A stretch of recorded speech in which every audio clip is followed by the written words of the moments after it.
उद्धव बाळासाहेब ठाकरे आमचे साहेबांनी माझ्यावर जो विश्वास दिलेला आहे, दाखवलेला आहे, त्याबद्दल मी त्यांची अत्यंत ऋणी आहे.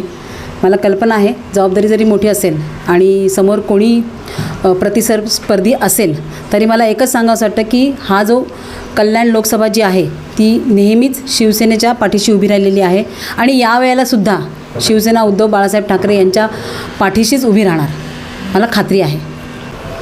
नाही, आव्हान तर तगडं पाहिजेच ना. प्रतिस्पर्धी हा तुल्यबळ असावाच लागतो आणि कधी ना कधीतरी श्रीकांत शिंदे सर्वसामान्यच होते.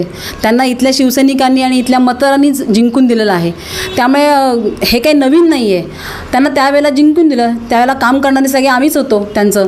आणि आज मला उमेदवारी मिळालेली आहे. काम करणारे तेच शिवसैनिक आहेत आणि आम्ही सगळेजण मिळून आमच्या पक्षाचं नाव मोठं करणार आहोत. काय आहे, आम्ही फक्त ठाकरेंना मानणारी माणसं आहोत. म्हणजे कुठेही गेलो तरी फक्त ठाकरे हेच आमच्यासाठी दैवत आहेत.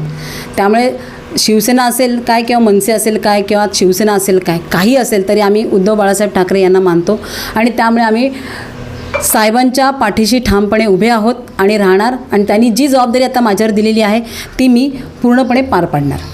निवडणुकीला सामोरं जाताना मला असं वाटतं की सगळीकडे जे आता हे 6 विधानसभा मतदारसंघ आहेत त्याच्यामध्ये आमचे जे शहर प्रमुख आहेत, विधानसभा प्रमुख आहेत, जिल्हा प्रमुख आहेत, जिल्हा संघटक आहेत, आमच्या सगळी महिला आघाडी आहे, आमचे जेवढे सगळे कार्यकर्ते आहेत हे सगळे कार्यकर्ते मला वाटतं अगोदरपासूनच तयारीमध्ये आहेत. फक्त आज औपचारिकता उद्धव साहेबांनी पार पाडली की उमेदवार जाहीर केला आहे.